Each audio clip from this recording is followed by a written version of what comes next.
Thank you for giving me the opportunity to join you today via video for this business conference. I often look to the very smart folks at the Washington Policy Center as a first resource when it comes to sharp, actionable analysis on policy that matters to businesses and families in Washington State. It's my honor to be able to participate. It's my privilege to serve on the U.S. House Small Business Committee. Nearly every small business issue is under our committee's jurisdiction, from the workings of the Small Business Administration to technology to contracting. And if an issue matters to small businesses, then it matters to our communities. Why? Because small businesses have created nearly 3 out of every 4 new jobs in the last few decades. They keep the fabric of our communities together. Last week, I took to Facebook during the National Small Business Week to ask a simple question. Do you have a small business making a difference in your community? I received a flood of responses. One person loves Hawkinson Market because they have great food and serve as a hub for neighbors to catch up with each other. Brenda's Country Market received praise for supporting the local Onalaska community, and the list went on.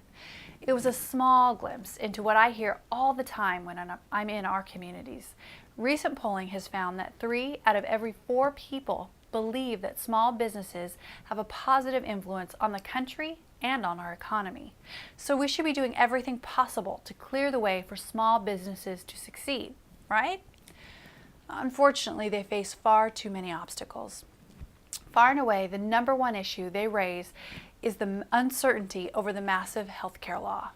Look nationally, and you find that 38% of small business owners have pulled back on their plans to grow because of this law.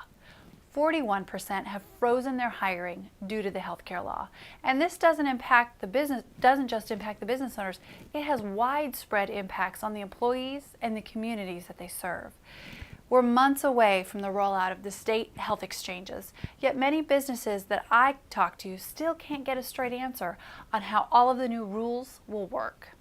I have made no secret that I believe better healthcare solutions exist for small businesses than the ones currently in place.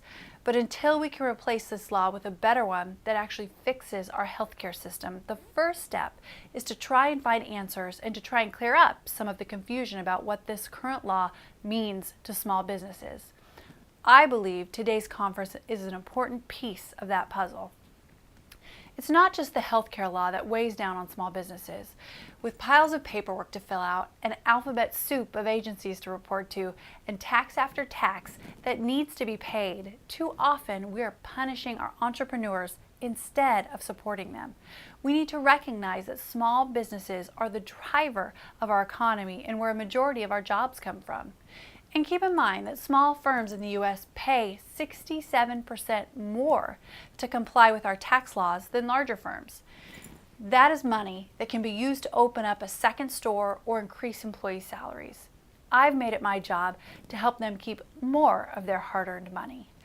Since being elected to Congress, I have worked to make our federal regulations pass a common sense test. For example, I've introduced bipartisan legislation that would ensure that the EPA doesn't treat the rock and dirt runoff from forest roads like a factory parking lot or an industrial waste site. Seems common sense, right? Yet in 2010, the Ninth Circuit Court ruled that runoff from forest roads needs extra permits, overturning 40 years of Clean Water Act protection. My bill would codify the EPA ruling and would give certainty to the owners of our timberlands going forward. My forest roads legislation is one example of the work that must be done to protect jobs and our small businesses. There is much, much more to do. For more information on my efforts to empower small businesses, I invite you to visit my website at jamiehb.house.gov. Again, I applaud the work that the Washington Policy Center does every day to bring about market-based policy, because those solutions help improve the lives of individuals and families here in Washington State. Thank you again for letting me speak to you today, and I wish you a great and productive conference.